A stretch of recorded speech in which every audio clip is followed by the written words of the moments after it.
Gearheads know that some projects need so many parts, it feels like you need a whole storage unit just to store them. That's what eBay Motors' 122 million parts are for. Think of it as your virtual parts garage. They've always got the right fitment at the right prices. Use the eBay Motors app or visit ebaymotors.com. Let's ride. Is your career taking you where you want to go? With Saia LTL Freight's best-in-class benefits, signing bonuses, and competitive pay, it's easy to see why we have the longest tenure in the industry. So whether it's cross-country travel, being home nights and weekends, or working from the terminal, we've got a career for you. Drive your future forward. Visit workatsaia.com. That's workatsaia.com.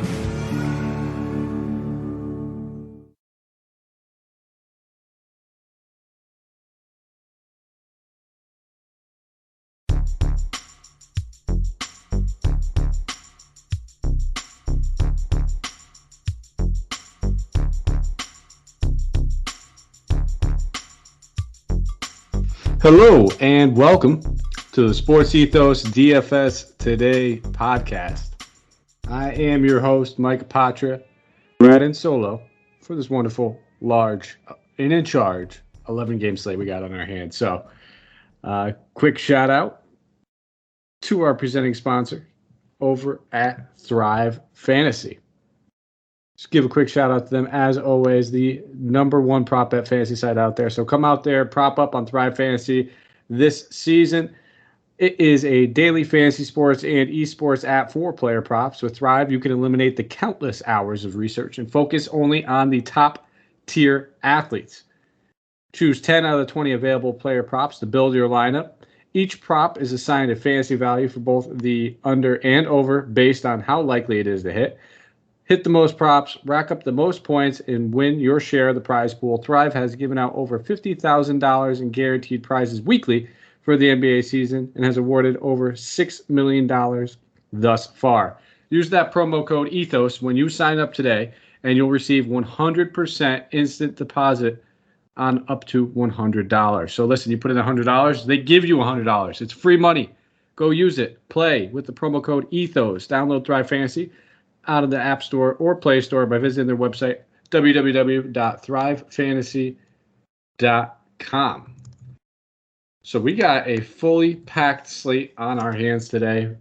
And let's just take a moment, give a quick shout out to the Stephen Wardell Curry, or Wardell, this is his first name, breaking that NBA record over there in the Knicks, in Madison Square Garden against the Knicks. Did it quickly. Knocked down 2 3-pointers in like the first 5 minutes of the game. Got it out of the way. I think we all saw it coming. He only needed 2 of them. It's not like it was one of those ones where, the past 3 nights, I think everybody's been playing him in DFS just on the hopes that this is the night that he does it. We knew it was happening. I actually avoided him in DFS just because I thought a lot of people would just continue to keep going back to that well. And it turned out well. I mean, frankly, with all the protocols and COVID cases and everything happening in the NBA season, with all those rule outs in Brooklyn, you just had to stack that game pretty heavily. And it went to overtime. So if you didn't have 4, 5 nets, you're probably not going to win a lot of money tonight. It's just that's where the value was. Durant went buck wild. Having some pieces on the other side of the ball was a must at that point. It just made a whole lot of sense. So looks like I'm cashing tonight, looking pretty good. I'm recording this as that Phoenix Portland game is happening. I still have a couple shares of some players in there. Basically one in most of my lineups. So let's see how it finishes. But it looks like it's going to be a pretty profitable night as of now. But we're not going to waste too much time. We have 11 games to talk about. So we're going to dive right into this. This is another night with a lot of injury news, a lot of things to monitor, not a lot of game lines. So we're going to do I'm used to doing this for somebody else. I'm going to do the best I can just solo on this. First game of the night. It is a 7 p.m. Eastern Standard Time game. Houston traveling to Cleveland. They are taking on the Cavs. For the injury report, Evan Mobley is questionable. Colin Sexton ruled out. Eric Gordon has already been ruled out along with Jalen Green, Daniel House Jr., Kevin Porter Jr., and then we have Christian Wood questionable. So a lot to monitor in this one. We're going to need a lot of that information as well. As far as a game line and game total, we do not have it yet. So we are just going to have to kind of hang out, wait and see, and monitor. But you can imagine any team going against Houston, it's a pace-up spot. Probably going to be some good things. Oh, I lied. We do have it. It's just popped up. 221 game total. Cleveland being favored by 8.5 points in this one. So we'll start off on the Houston side of the ball with Eric Gordon being ruled out. They could go the DJ Augustine route. They could go the Monty Brooks route. We've been seeing both of them. They're both, I guess, in play as of this point. I mean, Armani Brooks all the way up to 5,500, though, probably takes him out of play, knowing that we have 11 games. And I haven't seen one of those 40-point ceilings. We've seen a 35. We've seen a 30. We've also seen the low light of it. So we really just have to see and monitor what that starting lineup is. DJ Augustine came back off the bench, and I'm not chasing that game either with DJ. I mean, it's 23 minutes, put up 29 DK points. He did it on 7 of 9 shooting and 85% three-point shooting, knocked down 6 of 7 three-pointers. So a little unrealistic to expect that again. Now, we've seen some decent DJ Augustine games in the past, but on 11-game slate, I just don't see myself going there. The main spots I do want to look at will be Alfaroon Sengun. The dude is an absolute beast. If Christian Wood sits, it's going to be him and Theis basically holding down that center position at 4,500 in a matchup like this. Absolutely. I think he's very much in play. We're talking back-to-back 30 DK point games at 4,500. He looked fantastic. I think the Houston front office and coaching staff might finally be recognizing how good this dude actually is. I don't know if you follow me on Twitter. You probably saw me during the draft, the NBA draft, pretty much getting mad at OKC for not taking him. He would have fit that team perfectly. He was the best player available at that time, in my opinion. So I'll be looking at Sengun. I think Tate's a decent option at 5,800. He's going to get increased usage if there is no Christian Wood. With Eric Gordon being ruled out, they just need people to shoot. So Garrison Matthews, Tate, and Sengun would probably be my top options. And also, if we do happen to see that there is Christian Wood is ruled out, keep your eye on KJ Martin. I think at 3,600, he could be a sneaky value play, especially if he draws that start. Definitely another guy I'm interested in. So a lot of these Houston guys are going to be in play merely by just volume. They're going to have a lot of usage, trickle-down effect from Gordon and Christian Wood both being out. On the other side of the ball, definitely some options we could look at on this side of the ball. If Mobley sits, I think Lowry Markkanen definitely gets a bump. He'll probably slide right up to that power forward position in an up-tempo matchup. Should be one that he could feast on at 5,100. I have interest in Lowry. And I think Jared Allen at 83 should just have that center position, all the rebounds locked down to himself. We could be looking at one of those 15 and 18 type games from him right here. At 8,300, he is certainly in play. Those are the two primary options I'm looking at. I wouldn't fault you if you wanted to go to Garland. There's a lot of guards we could choose from. I'm probably just going to take advantage of these front court minutes if Mobley sits. And if Mobley plays, I think Mobley's in play himself at 6,900. And I don't think that takes Allen out of the rotation or out of our player pool, as I should say. I think he remains in there, but it probably would take Markkanen out for me. On to the next game. Atlanta Hawks traveling to Orlando. They are taking on the Magic. For Atlanta, Bogdan Bogdanovic, Solomon Hill, DeAndre Hunter, all ruled out. Everybody else in the G League.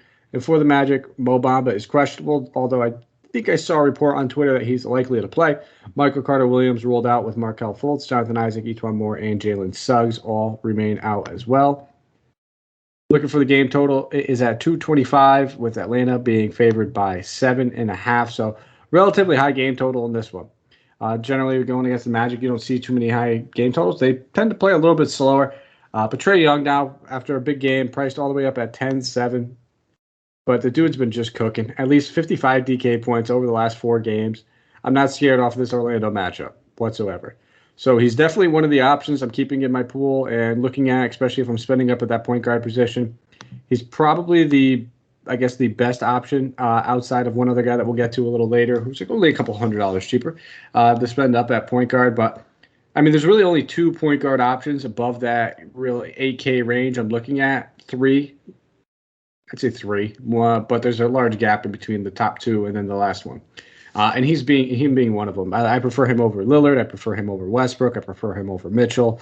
And this is point per dollar, obviously not just based off of price, because he's $1,600 more than Mitchell. But I definitely do like me some Trae Young on this slate. Outside of Trae Young, though, we can continue looking at guys like Kevin Huerter and these ancillary guys. They're not guys I'm building as foundational pieces, but they're in play.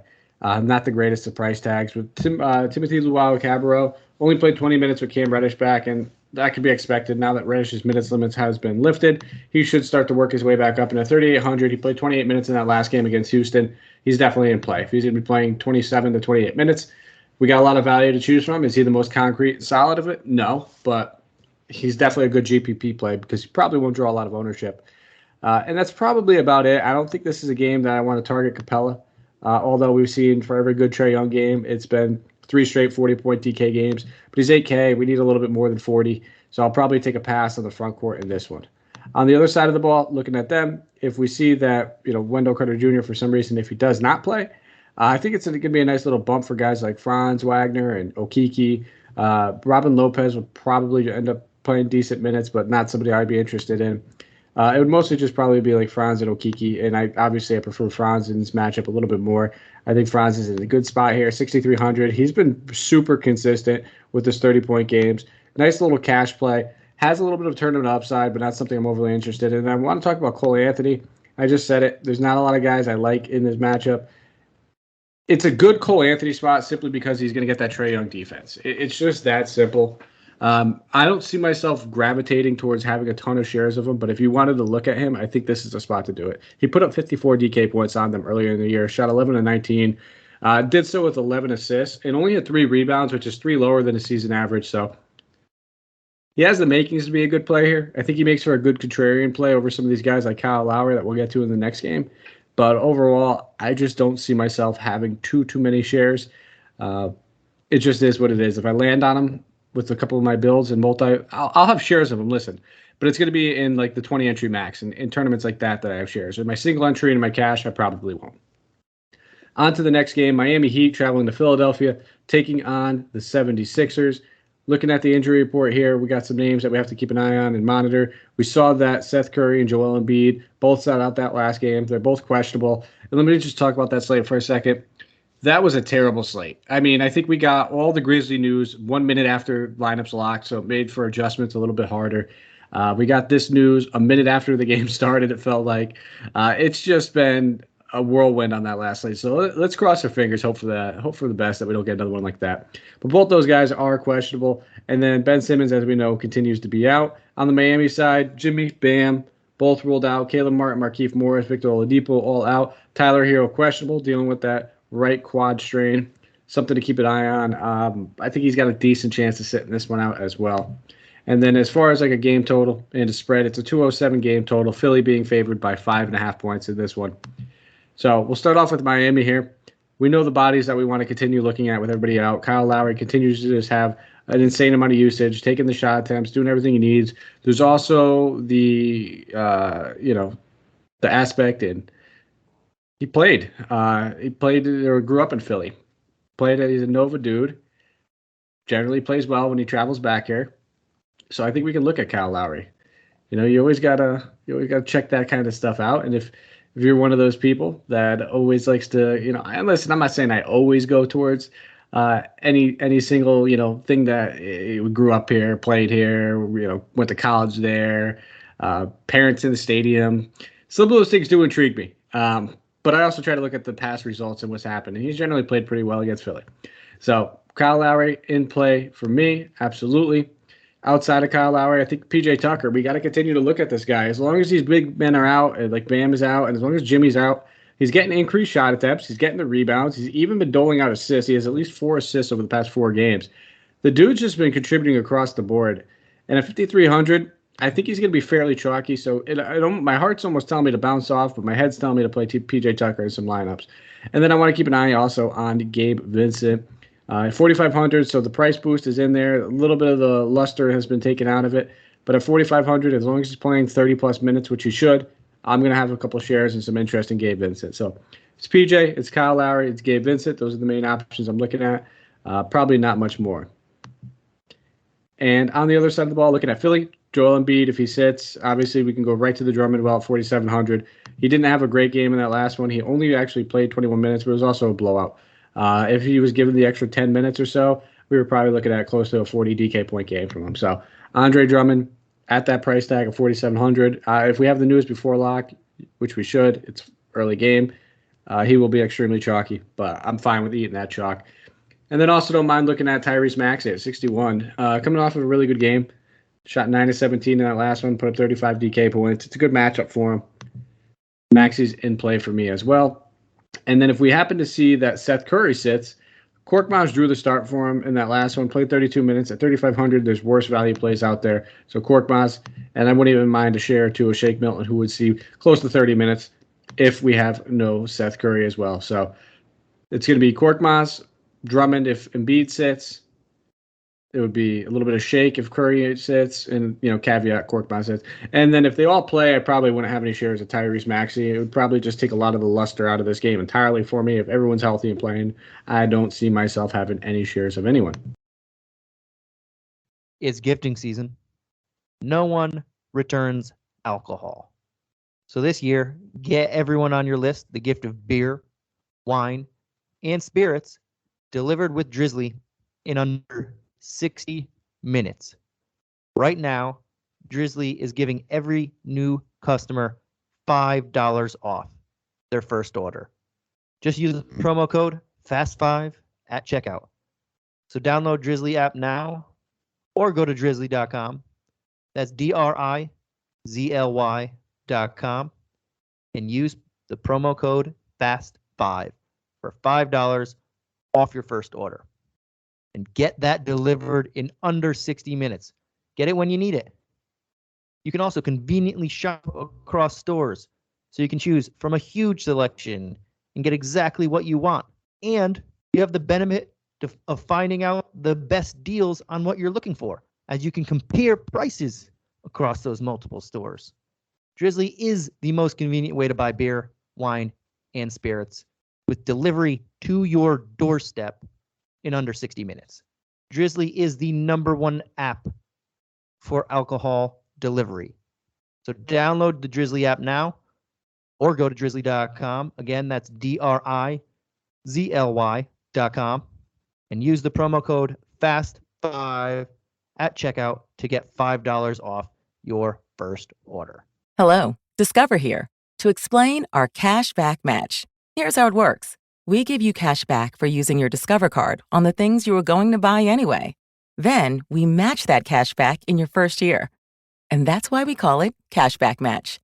Now to recap and say cashback one more time. We match all the cash back you've earned at the end of your first year automatically. Discover. Exceptionally common sense. Learn more at discover.com/match. Limitations apply. All right, moving on to the next game. Los Angeles Lakers traveling to Dallas, taking on the Mavericks here. As far as the injury report is concerned, for Dallas, Sterling Brown's questionable. Willie Cauley-Stein, Luka Doncic both rolled out. And then for the Lakers, Trevor Ariza is out. Anthony Davis is questionable. Taylor Horton-Tucker is out due to health and safety protocols. LeBron James probable. Kendrick Nunn is out. Let's check to see if we have a game line. We do not. No game line, no total, no nothing. So we'll start off here with LA. And one guy stands out to me in particular, and that would probably be a little bit of Malik Monk. 4,400, I think, is a good price tag for him. It's where he should be. They haven't had one of those big games over the past 4. Taylor Horton-Tucker being out opens up a few more minutes for him. Probably open up a few more shot attempts as well.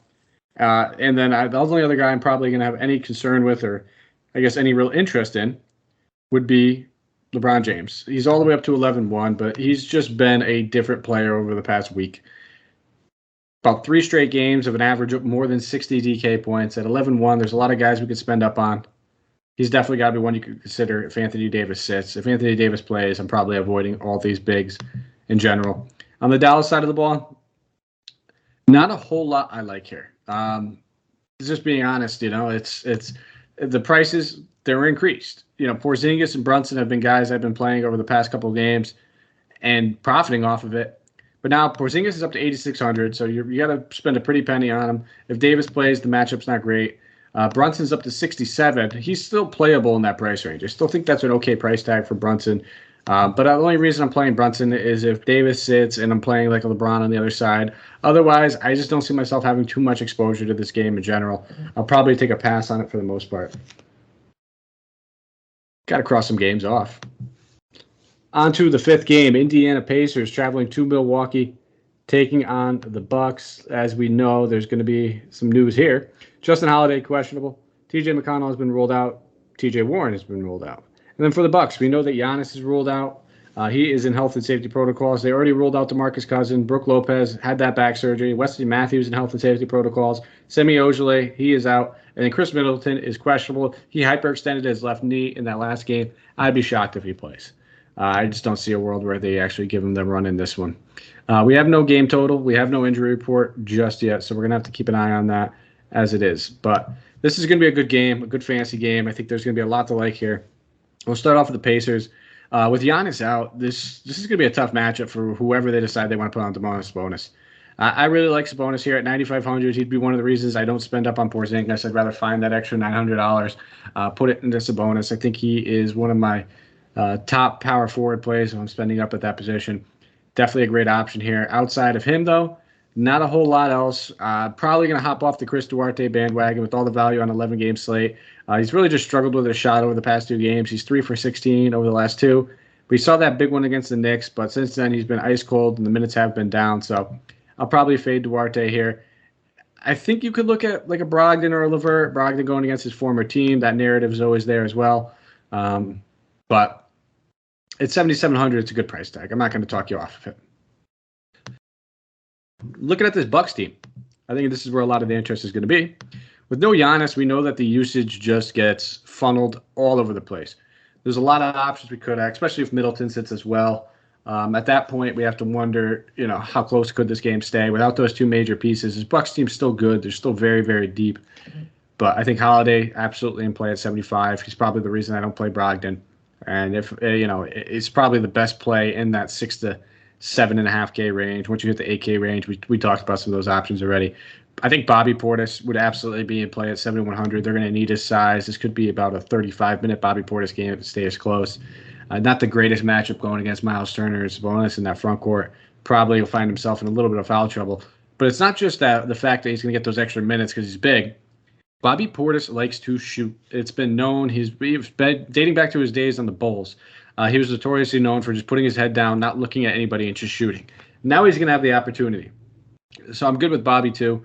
Pat Connaughton at 5K, absolutely good play. He's going to have some great shot attempts coming his way. Increased. He's had 2 30-point DK games over the past 3. So I'm cool with that. And I'm good with Grayson Allen as well. If you want to look at Grayson Allen, dude's been playing pretty baller all season long. He's been shooting great from three-point land. Increased shot attempts. That's what we're looking for. So Holiday, Portis, Connaughton, DiVincenzo, all these guys are in play. They're probably going to end up running a little bit of Giannis. I don't think they start him necessarily. Actually, they might have to with this matchup. Don't think I'd end up playing him, though. On to the next game. 6 games down. I'm trying to cruise through this because we have a big slate. New Orleans Pelicans traveling to OKC, taking on the Thunder for the Pelicans. Kira Lewis Jr. is done for the year. Zion is still out. Looks like I'd be shocked if Zion plays this season. Dort has been ruled out. And then we know Isaiah Roby and Alexis Pokusevski are all in the G League. As far as a game total, don't believe we have one yet, so we're going to have to keep our eyes peeled for that when it comes out. Start off with this Pelicans team. Brandon Ingram all the way up to 9,200. It's a great matchup, but I'm not paying 9,200 for him despite how well he's been playing. He's got 350 DK point games or more over the past 5. He's got a good floor. The ceiling is always there for him, so if you want to look at him as a cash play, I think we have better ones out there, but for me, I just don't see myself having very much of them. And to be honest, I don't see myself having very much of anybody in this game. I think everybody's just priced appropriately. Jonas is back up to 87. We had a game or two where we could take advantage of it. It's a great matchup. I just think there's other centers out there I'd rather play. Josh Hart all the way up at 63. It's a little too expensive for Josh Hart for me. I'll take a pass there. And I haven't played Devontae Graham more than once all season, so I just don't see it, starting now. I'm not going to hop on that bandwagon either. On the OKC side, Shea all the way up at 88. No, thank you. It's a good matchup. The ceiling's there for him in this matchup, but there's just so many guards on the slate that I've already talked about that are a little over 7. Like, give me Holiday over him. Give me Lowry over him. Give me Cole Anthony over him. There's plenty of other guys we could look at, so I just don't see myself going there. Outside of him, not a whole lot else I'm very interested in. Without Lou Dort, somebody's probably going to draw the start. Could be Trey Mann, but I imagine it's probably closer to Kenrich Williams. And if he does draw that start, I think Kenrich comes into play at 3,500. So keep your eye on that. If Kenrich does start very, very much in play, I think he'd be a fantastic value play going against his former team. If it's Trey Mann, I'll probably take a pass. 5 games left. Charlotte Hornets traveling to San Antonio, taking on the Spurs. This one should be very, very fantasy friendly. We do not have a game total. We do not have a line. LaMelo Ball continues to be out. Mason Plumlee's questionable. Ish Smith has been ruled out as well. And then for the Spurs, they are good to go outside of Zach Collins, but we know that. On to the Charlotte side of the ball. Everybody's, again, priced up accordingly on this team. Terry Rozier back in this lineup now at $7,300. It's a fair price for him. I'll probably take a pass. I'd rather find the extra $200, go towards Holiday. All these forwards are just priced appropriately. I'm not going to be going to pay 82 for Oubre. I can see the 81 for Bridges. I think this is a good matchup for him. But again, I think we have better forwards around that range. So I don't really see myself playing too much over here on this side of the ball. PJ Washington is down to 6K, but we need him to play 30-plus minutes to have any interest in him. On the Spurs side, though, I do think there's a lot of fantasy love here, and it's just because they're going against Charlotte. It's very similar to going against Houston. Very poor defense gets played, and the ball goes up and down the court a whole lot. So DeJounte Murray, Derek White, both these guys are absolutely fantastic plays. I think this is one of those ceiling-type games that we could see for Murray. I'd be looking at 50 DK points plus. Even has a chance to hit 60 in this one. It wouldn't shock me one bit. And then normally I'm not a big Derek White player. If you listen to this show, you hear me say it a lot. I've had some shares from over on him in the past few games, but it's just it's in my opinion, it's bound to slow down soon. But the dude's just been contributing, so I'm not going to argue against it. And it's a plus matchup. This team gets killed from behind the three-point line. Derek White should be chucking in this one. So I definitely have to have an interest in both of these guys. I'll probably pivot them off of each other here and there. I wouldn't play them both in the same lineup necessarily, but they're both certainly in play. And I love to play centers against Charlotte as long as Mason Plumlee's out. I think Jakob Poeltl is in play, but all the way up to 7K now, coming off of a big 24-12 game. And it's the most points he's scored over the past 10 to 15 games. So a little abnormal. He shot 10 of 12 from the field. I just don't see that happening again, although this is one of those great spots for him where if he puts up a big one, it wouldn't shock me. I just think at 7K, there's other guys I'd rather spend on. On to the next game. But before we hop over there, a quick shout out to our presenting sponsor over at Manscaped. Head over to Manscaped, the #1 male grooming line product out there. You hear me talk about it all the time. Get that perfect package 4.0 kit that comes with the Lawnmower 4.0. It comes with creams. It comes with body wash. It comes with boxer briefs, a travel kit. It comes with a little bit of everything, some toner, everything you need. You're going on vacation, bring your perfect package 4.0 travel kit. You need a gift for somebody, get your perfect package 4.0 travel kit. When you head over there and use the promo code HoopBall20, you get 20% off plus free shipping on your entire first purchase. So that's a good chance to just stock up on stocking stuffers. A good chance to maybe just get your friend, get your father, get your brother, get anybody you want. The #1 male grooming kit out there is made by Manscaped, and it's called the Perfect Package 4.0. And then I mentioned the Lawnmower 4.0 comes in it. Fantastic. Let me tell you about it. It is waterproof. It has a guide light on it. It has those clipper guards, so you make sure that when you're trimming any of your male hair, it's safe. And I think that's super important, especially when you're talking about the Manscaped product. So thought I'd mention it. Don't forget that promo code, HoopBall20. Minnesota Timberwolves, 9 p.m. Eastern Standard Time game, traveling to Denver. They are taking on the Nuggets. For the Nuggets, Will Barton is probable. So is Aaron Gordon. PJ Dozier, as we know, is ruled out. No JaMychal Green. No Michael Porter Jr. No Jamal Murray. Austin Rivers is questionable from the health and safety protocols. For the Timberwolves, D'Angelo Russell is questionable as well. So start off here with Minnesota. I'm not playing Cat at 10-2. Not just going to do it. There's other. I think I prefer those 10K guards over him. I prefer the guy on the other side of the ball over him for a little bit more. Just not going to do it. Not playing Russell at 84. Probably not playing Edwards at 83. I think the one guy I do have a little interest in is Beverly here at 49. He's playing big minutes again, all the way up to 34 minutes. But now he's priced accordingly. We usually don't see too many 40 DK point games out of Beverly. So I think that ceiling isn't really there to get too much exposure. But if in cash you want to look at him, he's viable. And on the Denver side of the ball, yeah, I don't need to say much more. It's Jokic. Play him if you want. I'm not going to talk you out of it. Any center going against Karl-Anthony Towns usually has a pretty good day. He's talking about back-to-back, or actually, it's 3 out of the past 4 games with at least 72 DK points. The dude is a freak. He's in another zone right now. He's having his way. He was ejected in that last one. He could have been even higher. Missed his triple-double by 1 assist. Probably would have been talking closer to a 76, 77 DK point game. So, yeah, Jokic, probably my favorite spend-up on the slate overall. It's not anything shocking there. I think everybody probably looks at it that way as well. So sign me up. I am good with them. And then I'm probably not playing much of anybody else with Barton and Gordon both likely to play. It's just going to be the regular old Denver team. I'm good with just Jokic. On to the Washington Wizards traveling to Sacramento, taking on the Kings. Looking at the Kings, Rashawn Holmes is doubtful. And then for the Wizards, Thomas Bryant, Rui Hachimura, both ruled out. Kyle Kuzma in the health and safety protocols is questionable, so we got to keep an eye on Kuzma. He could be back for this game. As far as a game total and a spread, we do not have it, so it is what it is. We're going to have to wait and see. And then let's get into this. Looking at this Washington team, not really interested in a whole lot here. I think we could look at the centers, Gafford, Harrell. Those are probably the two spots I would look. Centers have had their ways with the Kings, especially with no Rashawn Holmes. It's just going to be Alex Len out there. They'll probably throw some Bagley at center a little bit. Maybe they throw a minute or two to Tristan Thompson. But I think both these guys are in play. Harrell's probably a little safer just because, he's a little bit more effective on offense. But they're both fine plays.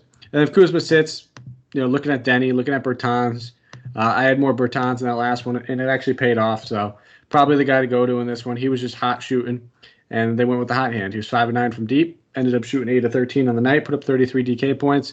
So I'm good with Bertans as well. On that Sacramento side of the ball, definitely some options we could look at. Washington's defense isn't as bad as it used to be, but I think if we want to look at anybody, it's probably just going to be this backcourt for me. Harrison Barnes at 5,600. Minutes were down in that last one. Only played 22, but it was also a blowout. There was no need to really press him. Again, there's always that risk. I never get Harrison Barnes right, and we're just waiting for the 30-plus minute game, the high-volume shot attempts. It's going to happen in one of these. So in your GPPs, I'd be taking a stab or two. I wouldn't be going nuts with them, locking them in every lineup or anything like that. And then De'Aaron Fox has just been on a roll lately. Dude's been playing absolutely fantastic over the past few games. So if you want to take a shot at De'Aaron, go for it. I won't talk you off of it. I just think I prefer like those Holiday, Cole Anthony, and Lowry's. We talked about those three guys. I still think those guys are just a little bit above them. And I won't end up with too much Hield or Halliburton. But I think everybody on this Kings team is kind of in play for tournaments. Just don't love any of them for cash or single entries right now. 2 games remaining. Los Angeles Clippers traveling to Utah, taking on the Jazz. As of right now, for the Clippers, Batum and Paul George are both questionable. Serge Ibaka has been ruled out for personal reasons. Everybody is good to go for the Jazz. No game line, no total. Probably waiting on that Paul George news. This is another game. It sounds corny. You've been hearing me say it a lot. I'm probably just going to be avoiding for the most part. If Paul George and Batum happen to sit, I don't see a chance in hell that the Clippers can stay in this one. It's going to be really challenging for them. Terrence Mann's been a guy that I've been playing plenty of. Coming off of 2 straight 33 DK point games. If Paul George sits at 3,300, you can look at him, but there's probably better value that we've already spoke about. And keep in mind, we're recording this the night before. There's going to be a ton of news that breaks. There's going to be a lot to talk about and monitor throughout the day. So I just don't see myself going to too much here. Maybe Marcus Morris Sr., but again, I'm not expecting him to take, shoot 10 of 16 again. He could. Coming off of a big game, but those are probably the 2 main options I'd look at, and I'd draw the line there. And on the Utah side of the ball, everybody's priced up. I'm not playing Gobert or Mitchell. Just too expensive for my liking right now. They're worth it. They've been both crushing, don't get me wrong. Absolutely worth it. I just don't see myself spending that on there. And then that's probably about the only 2 players I usually have interest in on a night-to-night basis on this squad, regardless. Mike Conley's minutes have been down just because, they've been absolutely smoking teams over the past 3 games.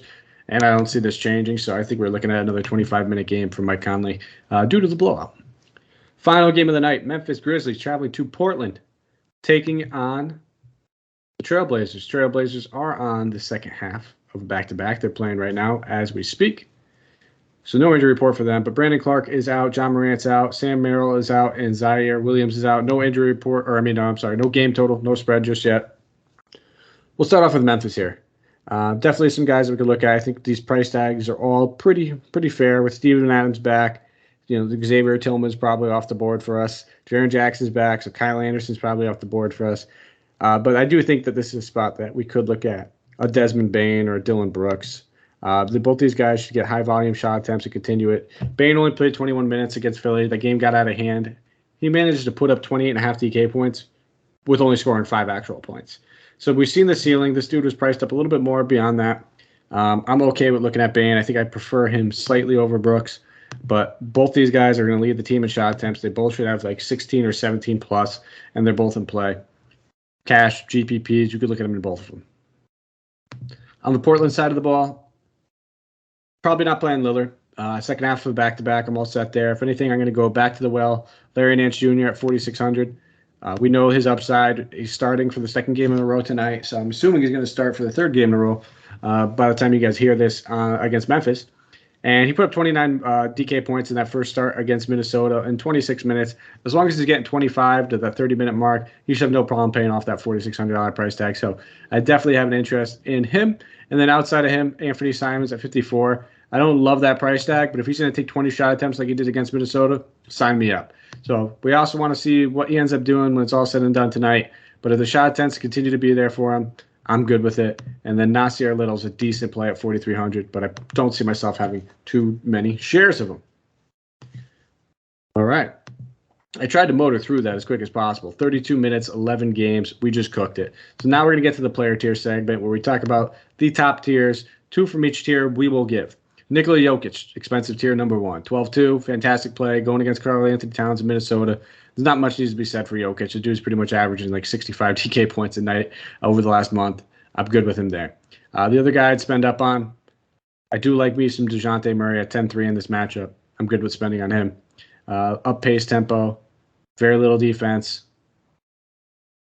I mean, he's not known for his three-point shooting, but this team gives up a ton of them. So it wouldn't shock me if he ends up burying 3 of them tonight. Then we're going to the mid-tier. That would be less than 8K. So that just kind of takes a lot of the sauce away from those 8K point guards. But Drew Holiday, absolutely in play at 7,500. Knowing Giannis is out, knowing Middleton's most likely out. Fantastic. Fire him up. 7,500. Good to go. Not much needs to be said about that play. It's just, you know the deal. A lot of bodies out. A lot of shot attempts will go his way. Nothing else you could do. I think you're going to have some shares of Drew Holiday, regardless of whether or not you think this game stays close. He's a fantastic play. And then outside of him, I might as well just go with his center, or his running mate. Actually, we'll give 2 here. We'll give the caveat. If Mobley sits, I think Marketing at 51. I mentioned him early in the podcast, so don't forget about him. I think he'd be very much in play. But then I also wanted to just throw in where, if let's say that Mobley plays, I think we could definitely look at Bobby Portis. Again, I don't love this matchup going against Miles Turner. It's not one I like to pick on. But I certainly think that the upside is going to be there as far as the shot attempts and the goodies that come with it. So, got to look at them. And then for value, we're going to give a couple plays here because of caveats. If Embiid sits, Drummond at 47, fire him up. And then I think without any injury news, or if we're not talking about anything else, I mean, we've talked about a few of these guys at 3,500 if you wanted to go to the bottom of the barrel. But I think Grayson Allen at 4K, he's a fine play that we could definitely look at. Cam Reddish is a little bit more risky, so I don't think I would include him in necessarily in this. We mentioned him, though. Same thing that goes with Malik Monk. But I think Sengun at 45, if we see that there's no Christian Wood, fire him up. I'm good with it. And then Larry Nance is probably safe regardless at 46. So, 4 guys right under that 5K mark, I think are great options that we could look at.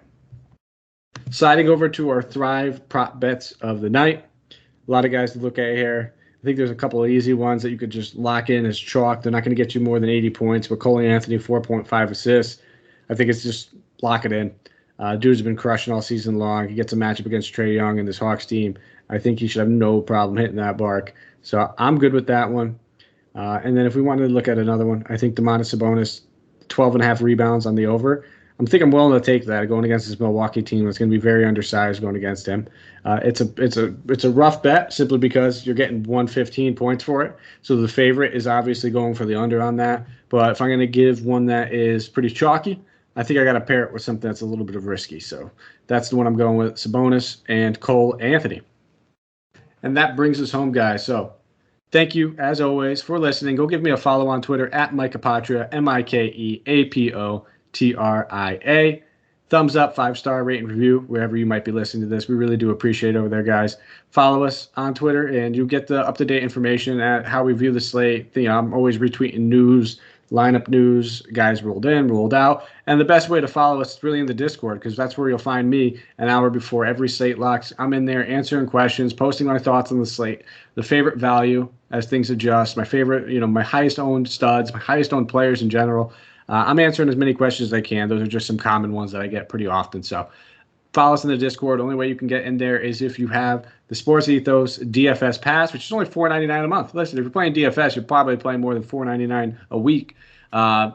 Throw $40.99 in there. Get that DFS Pass. You won't be disappointed. We also have behind-the-scene article that you can read over there every single day, and you get the access to the Discord, guys. So thank you all for listening. We will be back tomorrow. I'll be on with my good friend Harris. We'll be crushing that Thursday slate for y'all. Take care. Have a good one.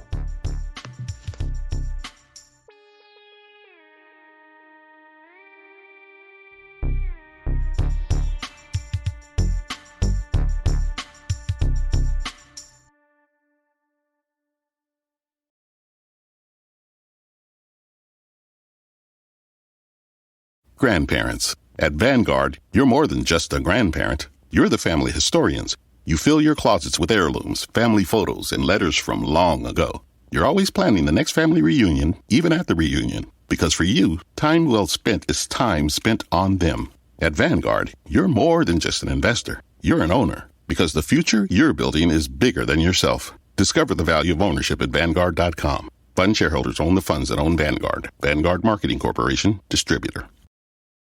Sling TV, built to save you money and bring you the channels you love, including ESPN, AMC, HGTV, and more.